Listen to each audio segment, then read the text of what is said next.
જ્યારે એવા ગુણાતીત ગુરુ સત્પુરુષ મળે છે ત્યારે સાચા સત્પુરુષ મળી જાય, એમાં વચનમાં પ્રતીતિ આવે, એના વચને કરીને ભગવાનનું સ્વરૂપ ઓળખાય, એના વચને કરીને આપણને પ્રતીતિ આવે, સાચી વાત સમજાય, અંતરના દ્વાર ખુલી જાય, અને પછી જે સાચો આનંદ આવવો જોઈએ ભગવાનનો, એવો આનંદ આપણને આવે. શાસ્ત્રીજી મહારાજને ભગતજી મહારાજના વચનમાં પ્રતીતિ આવી, સમજી ગયા કે આ સાક્ષાત શ્રીજી મહારાજના અખંડ ધારક સત્પુરુષ છે. શાસ્ત્રીજી મહારાજનું જીવન એ દિવસથી આપણને જે દેખાય છે એનો રંગ કંઈક નોખો છે, એમના જીવનનો કેફ કંઈક જુદો છે, એક ડિરેક્શન મળી ગઈ. નિર્ગુંડા સ્વામીએ પોતે એક પત્ર લખેલો છે કુબેરભાઈને, અને પત્રની અંદર નિર્ગુંડા સ્વામીએ કઈ રીતે પોતે આ ઉપાસના સમજ્યા એની વાત કરી છે કે અમને એવા પુરુષ મળી ગયા છે, અને પુરુષ એટલે કેવા એમણે ઓળખ્યા, એનું વર્તન જોયું. નિર્ગુંડા સ્વામી પોતે વાત કરે છે કે આ ભગતજી મહારાજની પહેલાં વાત કરી કે કેવા છે, તો કોઠારી જીભાઈ તથા કોઠારી પ્રભુદાસ જેવા વડતાલનો મોટો કારભાર કરેલ અને ધન સ્ત્રીમાં ફેર પડેલ નહીં, જેનાથી મોટા સદગુરુઓ બીવે એવા શાસ્ત્રીજી મહારાજને આધીન વર્તે છે. એ એમનો અપૂર્વ મહિમાનો દેખાવ છે.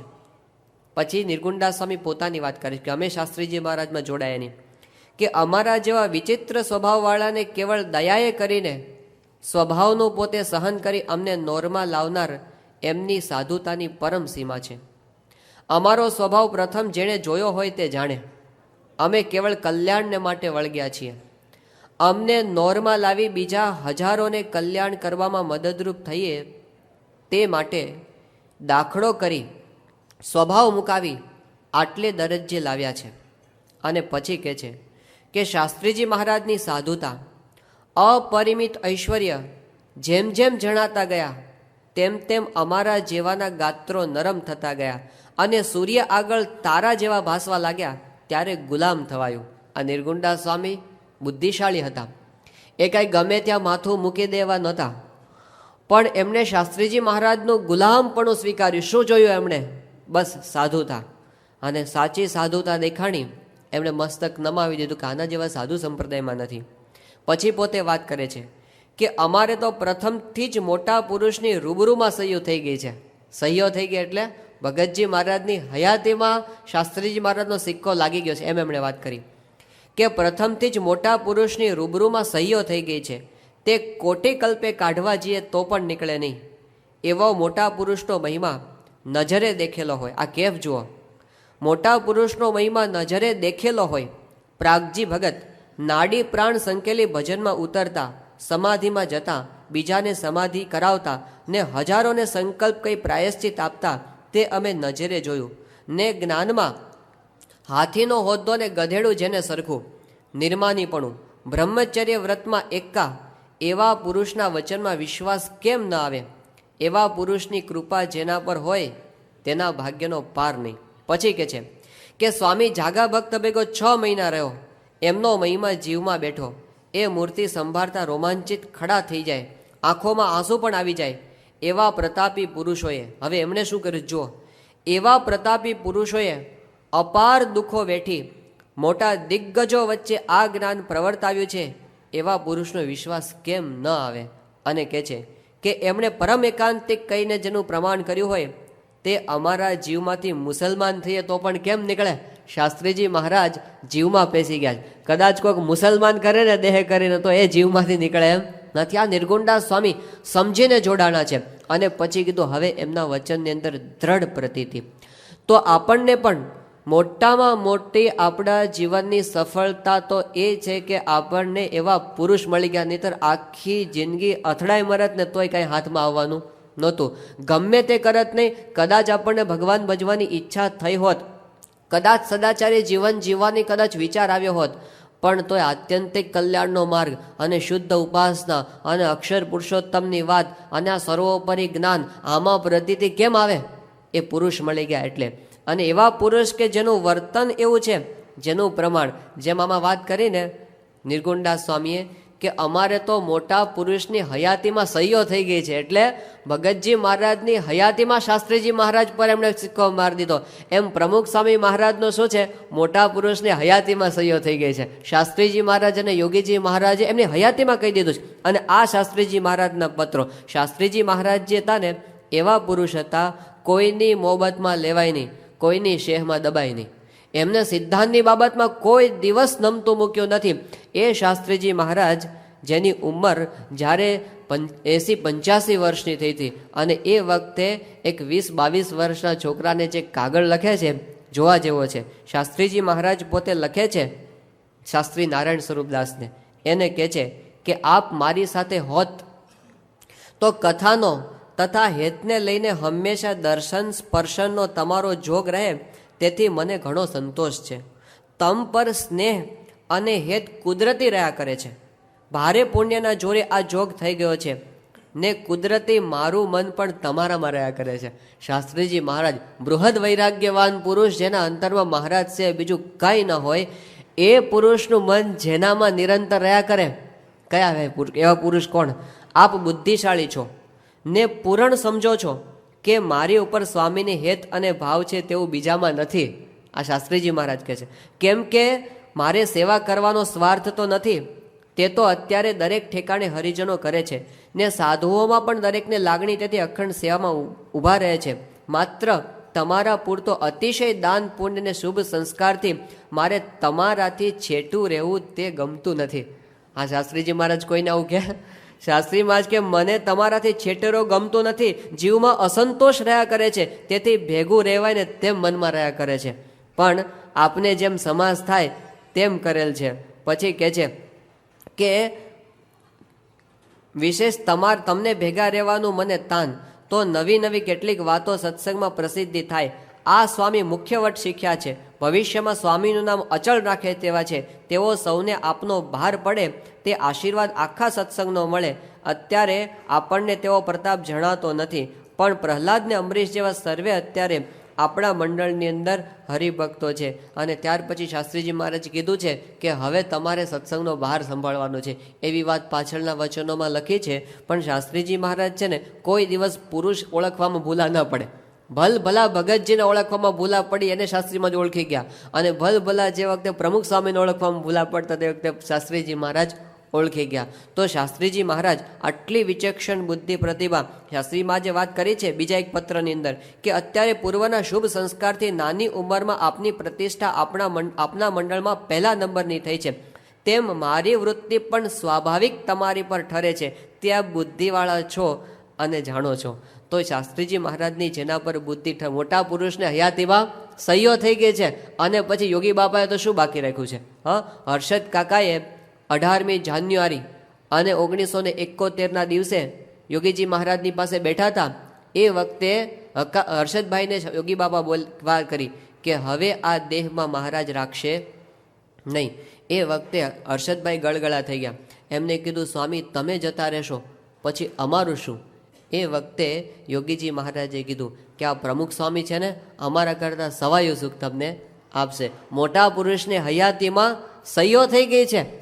યોગી બાપા ગોંડલની અંદર હતા અને કીર્તન ગવાતું હતું કે સંત તે સ્વયં હરિ, આપ ટળી મળ્યા ભગવાનમાં જેના આપમાં હરિનો વ્યાપ, સંત તે સ્વયં હરિ.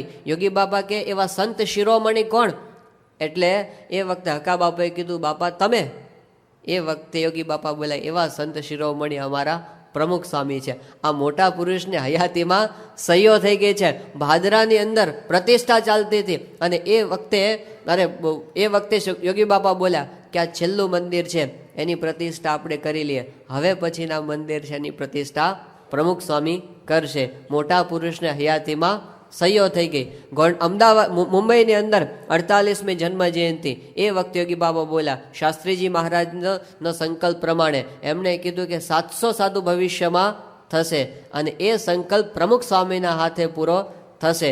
શાસ્ત્રીજી મહારાજને પ્રમુખ સ્વામી મહારાજમાં એક રોમનો ફેર નથી. મોટા પુરુષને હયાતીમાં કાંઈ બાકી રાખ્યું નથી યોગી બાપાએ કહેવાની અંદર. તો એ સહીઓ કરીને આપણને ઓળખાણ. હવે શાસ્ત્રીજી મહારાજને યોગીજી મહારાજથી મોટું કોનું પ્રમાણ જોઈએ? અને એ સ્વામી થકી જે થયા છે એને આપણે જોઈએ. પ્રતીતિ આવે આપણને. આ ડૉક્ટર સ્વામી, મહંત સ્વામી, ત્યાગોલ્લભ સ્વામી, કોઠારી સ્વામી, બાલમુકુંદ સ્વામી, સંત સ્વામી અમારા, હવે એ તો આ સિંહ કહેવાય. આ પુરુષો છે ને બધા બકરાને ઘેટાને પાંજરામાં પૂરી શકે, સિંહને પૂરી શકાય નહીં. એમના અંતરમાં જે સ્વામીનો પ્રતાપ, ઐશ્વર્ય, મહિમા, એમના પ્રત્યેનો પૂજ્ય ભાવ, દિવ્ય ભાવ અને મહિમા, આ બધું જ્યારે જોઈએ ત્યારે આપણને ખબર પડે કે કોણ એની સામે હાથ જોડીને. બસ મહારાજે પુરુષોત્તમ નારાયણના અસાધારણ લક્ષણમાં એમ કીધું છે કે મોટા મોટા અક્ષર મુક્તો હાથ જોડીને ઊભા છે, બાકી સૌ મગજરા તો ભેગા કરી શકાય, પણ આવા પુરુષો જેને નિરંતર નમે છે, તો એવા પુરુષ આપણને પ્રાપ્ત થયા. આપણા જીવનની મોટામાં મોટી સાર્થકતા સિદ્ધ થઈ ગઈ. આ લિખિતન યજ્ઞ પુરુષ દાસ આપણને સમજાવે છે. પછી શું કરવાનું? હાજર થઈ ગયો પ્રાપ્તિ, પછી જીવનનો એક જ લક્ષ્ય રહે છે, એ પુરુષને પ્રસન્ન કરવા સિવાય જીવનમાં બીજી કોઈ મોટી પ્રાપ્તિ હવે નથી. શાસ્ત્રીમાં એ જ કરેલું છે. આખી જિંદગી ભગતજી ઓળખાઈ ગયા પછી પૂરું થઈ ગયું. એમના જીવનમાં બીજો કોઈ લક્ષ્ય નથી, એક ભગતજી પ્રસન્ન થાય. શ્રીજી મહારાજના ચરણારવિંદની જોડ જતી કરી, એ વખતે તો પ્રસાદીનો કેટલો મહિમા હતો. ભગતજી રાજી થતા હોય તો મારે બીજું કાંઈ ન જોઈએ. આ દેહની અંદર ગમે તેટલું ભોગવશું ને ગમે તેટલું મેળવશું, મોટા પુરુષ રાજી ન થયા તો શું કરવાનું છે? અને જો મોટા પુરુષ રાજી થયા, ગુણાતીતાનંદ સ્વામી કે ચિંતામણની રહી તો બધું રહ્યું, બધું એની અંદર આવી ગયું, કંઈ બાકી રહેતું નથી. તો આ લોકમાં ને પરલોકમાં સ્વામીના રાજીપાની કમાણી, એનાથી બીજી કોઈ મોટી પ્રાપ્તિ આપણા માટે નથી. તો શાસ્ત્રીજી મહારાજે એ કરેલું છે અને એના માટે આખી જિંદગી પોતે મંડ્યા. જે દાખલો એમણે કર્યો છે, શરૂઆતથી લઈને અંત સુધી પગ વાળીને પોતે છેલ્લે સુધી બેઠા નથી. અને કેવી પરિસ્થિતિની અંદર ચંપકલાલ શેઠ એ પોતે એક પત્ર લખે છે, એની અંદર શાસ્ત્રીજી મહારાજની કેવી દૈહિક પરિસ્થિતિ છે એની વાત કરે છે. તારીખ છે 16/12/46, એટલે શાસ્ત્રીજી મહારાજની ઉંમર છે 81 વર્ષની. અને ચંપકલાલ પોતે બહુ મોટા હરિભક્ત અમદાવાદના, એ નિર્ગુંડા સ્વામીને કાગળ લખે છે અને કહે છે કે પ્રગટ બ્રહ્મ સ્વરૂપ પૂજ્ય શાસ્ત્રીજી મહારાજ અત્રે બિરાજે છે. વાહ ગ્રહણ કર્યો છે, બંને પગે અને જમણા પગે કિંચિત છે. ખાટલામાં બેઠા થાય છે તે પણ પરાણે જોર કરીને. તાવ તથા ઉધરસ આજે ઓછા છે અને મોં પર સુસ્તી છે. પછી કહે છે કે અલબત્ત અત્યારે અમદાવાદમાં ઘણા હરિભક્તોને દર્શનનો, કથાનો, સેવાનો ખૂબ જ લાભ મળે છે. પૂજ્ય સ્વામીજીની લીલા અલૌકિક છે, દિવ્ય છે. જો દિવ્ય ભાવ હરિભક્તોનો મનુષ્ય ચરિત્ર કરે છે, તેમાં કેટલું રહસ્ય હશે તે કોણ જાણે. અનેક પામર અમારા જેવા હશે તેનું કલ્યાણ કરવા અને પરલોકના સુખ આપવા હશે, તે ભેળા કેટલા કામ કરતા હશે અનેક બ્રહ્માંડોમાં, એ તો દિવ્ય ચક્ષુવાળા જાણે. પણ આવું દુઃખ જોઈને એ સ્વતંત્ર છે, સમર્થ છે, નર નાટ્યની પેઠે લીલા કરે છે, એ સમજવા છતાં મારું કાળજું વલોવાઈ જાય છે, રડી પડાય છે, રાતના અજંપો રહે છે ને ગાંડાની પેઠે ભમી જવાય છે. આ ચંપકલાલ બેંકરે જોયું આટલી કઠિન પરિસ્થિતિની અંદર શાસ્ત્રીજી મહારાજ છે એ જે દાખલો કરે છે 81 વર્ષે, એ કે રડી પડાય છે. તો આટલો બધો દાખલો શાસ્ત્રીજી મારે છેલ્લી અવસ્થા સુધી કર્યો અને સ્વામી આજ સુધી કરતા આવે છે. દેવચરણ સ્વામીએ સ્વામીને જ્યારે કીધું કે સ્વામી બહુ ફર્યા, હવે પગ વાળીને બેસો તો સારું, એ વખતે સ્વામીશ્રી એટલું જ બોલ્યા કે દેવ, શાસ્ત્રીજી મહારાજે એટલું સુખ આપ્યું છે કે પગ વાળીને બેસાય એમ નથી. બસ આ જ એમણે નક્કી કર્યું છે કે એમને કયો સ્વાર્થ હતો. શાસ્ત્રીજીમાં જ આખી જિંદગી પ્રવૃત્તિ કરી. એકવાર અર્જુન કાકાને પ્રશ્ન થયો, અમદાવાદના અર્જુન કાકા જ્ઞાની ભક્ત કહેવાય, વચનામૃતના પગી કહેવાય અને કથાકાર પણ કહેવાય અને અક્ષર પુરુષોત્તમની નિષ્ઠાવાળા પણ ખરા. પણ એમને પ્રશ્ન થયો કે શાસ્ત્રીજી મહારાજ હવે નિરાતે ઠરીને બેસે તો સારું, કેટલી પ્રવૃત્તિ આ મંદિરોની બધી એક પછી એક ઉપાડતા જ જાય છે. એટલે એમને મનમાં આવો સંકલ્પ રહ્યા કરતો હતો. શાસ્ત્રીજી મહારાજે અંતર્યામી પણ એનો સંકલ્પ પકડ્યો અને એનો હાથ પકડીને કીધું કે અર્જુનભાઈ, આ તો મોટા પુરુષના વચને પ્રવૃત્તિ અમે કરીએ છીએ, બાકી અમે તો નિરંતર આકાશમાં રહીએ એવા છીએ. જો એ જે પ્રવૃત્તિ કરે છે ને એમને કાંઈ સ્વાર્થ નથી, એ તો નિરંતર ભગવાનના સુખની અંદર મસ્ત રહે, સમાધિની અંદર આપણને શું એને શું સ્વાર્થ છે ને. પણ એણે જે કાંઈ પ્રવૃત્તિ કે અત્યારથી અત્યાર સુધી સ્વામીએ જે મંદિરો એક પછી કરતા જ ગયા અને થાકતા નથી પાછા. વિચારવાની વસ્તુ તો એ છે, લંડનની અંદર આટલું મોટું મંદિર, હવે એની જ્યારે છેલ્લી તડામાર તૈયારીઓ ચાલતી હતી અને પ્રતિષ્ઠાના 3 દિવસની વાર હતી, એ વખતે સ્વામીએ મિટિંગ કરી. શાની ખબર છે? દિલ્હીના અક્ષરધામની. હજી તો એક ઉત્સવ પૂરો નથી થયો અને બીજા ઉત્સવની બીજા મંદિરની બધી તૈયારીઓ. હવે આ કેવું કહેવાય? એક રિપોર્ટરે તો પૂછ્યું સ્વામીને કે સ્વામી તમારા કઈ મોટા વિશેષ સંકલ્પો ખરા કે આના આવું કરવું આવું કરવું? સ્વામી કે જ્યાં જ્યાં જમીન મળે ને ત્યાં તો મંદિર કરવા છે. જો આ રેકોર્ડ બ્રેક સ્વામીએ જે કર્યા છે, પણ એક જ ભાવના, શું સ્વાર્થ છે એમને? એક જ વસ્તુ છે કે આપણી ઉપાસનાનું પ્રવર્તન થાય, લાખો જીવનું રૂડું થાય આવી ઉદાર ભાવના સાથે એ પોતે મંડ્યા છે અને દાખલો કરતા રહ્યા છે. એ તો સત્ય સંકલ્પ પુરુષ છે, આપણને દેખાય છે. જે એમણે સંકલ્પ કર્યો એ અત્યાર સુધી સિદ્ધ થઈ, કે સંકલ્પ એમનો ખોટો થયો નથી. 73ની સાલની અંદર સ્વામીશ્રી ત્યાં પીપલાણા હતા. આ આનંદ સ્વરૂપ સ્વામી હમણાં થોડા વખત પહેલા સંત શિબિરમાં વાત કરી કે ત્યાં આગળ યુવકોમાં હતા બધા. આનંદ સ્વરૂપ સ્વામી, પછી આપણા જ્ઞાનેશ્વર સ્વામી, નારાયણ મુનિ સ્વામી છે, પછી ઋષિ સ્વામી, આ બધા યુવકમાં સાથે ફરે. અને સ્વામી પંચતીર્થીમાં હતા. પીપલાણાની અંદર જૂના મંદિરની અંદર જ ઉતારો હતો. અને સાંજના સમયે ત્યાં વાડીની અંદર સ્વામી પોતે સ્નાન કરવા માટે ગયા હતા. હવે તે ધધુડો પેલો પડે ને મોટરનો, બોલો, ત્યાં સ્વામી સ્નાન કરે અને પછી યુવકો બધા સ્નાન કરાવતા હતા. સ્નાન કરીને સ્વામી પછી એ વખતે બધા યુવકોના માથા પર પાણી ચડાવેલું અને પછી સ્વામી એ વખતે 9 સંકલ્પની ધૂન કરાવેલી. એ બધા સંકલ્પ એ વખતે આનંદ સ્વામી લખી લીધા હશે પોતાની ડાયરીની અંદર. હવે એ તો ઘણી જૂની વાત થઈ ગઈ, પણ એમાં 9મો સંકલ્પ સ્વામી એ વખતે એવો કરેલો કે આપણે લંડનની અંદર શિખરબદ્ધ મંદિર કરવું છે. એ વખતે સંકલ્પ જ ના થાય લંડનની અંદર. લંડનમાં શિખરબદ્ધ મંદિર કરવું છે અને 100 સંતોને લઈને આપણે પ્રતિષ્ઠા કરવા માટે જવું છે. આ સંકલ્પ સ્વામી એ વખતે કરેલો. હવે એ તો વર્ષો થઈ ગયા, બધું ભૂલાઈ ગયું. જ્યારે લંડન મંદિર ખરેખર થયું અને આ પ્રતિષ્ઠાન આટલો બધો પ્રચાર ને બધો થયો, એ વખતે એમણે પેલી ડાયરી ખોલી પાછી અને એની અંદર જોયું કે આપણે સ્વામી આવો સંકલ્પ કર્યો હતો કે પ્રતિષ્ઠા થશે ને 100 સંતોને લઈને જશે. અને એમને ઋષિરાજ સ્વામીને ફોન કર્યો કે કેટલા સંતો ખરેખર ગયા, ગણતરી કરો. એ કે એક્ઝેક્ટ 100 ગયા છે, એક્ઝેક્ટ. જો એ બગાસું ખાતા ખાતા બોલી જાય ને તોય સત્ય થતા હોય છે. આ મોટા પુરુષને એક પણ સંકલ્પ ક્યારે મિથ્યા. યોગી બાપા બોલેલા કે જમુના કિનારે મંદિર થશે, બધાને અશક્ય, 30 વર્ષ સુધી અશક્ય લાગતું હતું, 31મા વર્ષે સત્ય થયું. પણ એ થાય, વહેલું કે મોડું પણ એ સત્ય થાય અને થાય. કારણ કે એ જે બોલે ને એ શિલાલેખ બની જતો હોય છે. એમ આપણા માટે પણ સ્વામીએ સંકલ્પ કર્યો ન્યૂ જર્સીમાં અક્ષરધામ થશે એટલે થવાનું છે, એ હકીકત છે. પણ એ આપણે જોવું છે અને એ આપણે સ્વામીના હાથે પ્રતિષ્ઠા થાય એ આપણે દર્શન કરવા છે, આપણે આંખે કરીને. અને એ સંકલ્પ આપણે આપણો બનાવી લેવાનો છે. આજે ભક્તિ દિન નિમિત્તે આપણે ભેગા થયા છે. શીખવાનું એ છે કે જેવી રીતે શાસ્ત્રીજી મહારાજે ભગતજી મહારાજનો સંકલ્પને ઉઠાવી લીધો અને એની પાછળ મંડી પડ્યા, જેવી રીતે નિર્ગુણદાસ સ્વામી યોગી બાપાએ શાસ્ત્રીજી મહારાજના સંકલ્પોને ઉઠાવી લીધા અને જેવી રીતે સ્વામી એના સંકલ્પમાં ભળી ગયા. જેમ કોઈએ વાત કરી છે કે love is not to see in each others eyes, love is to see in the same direction.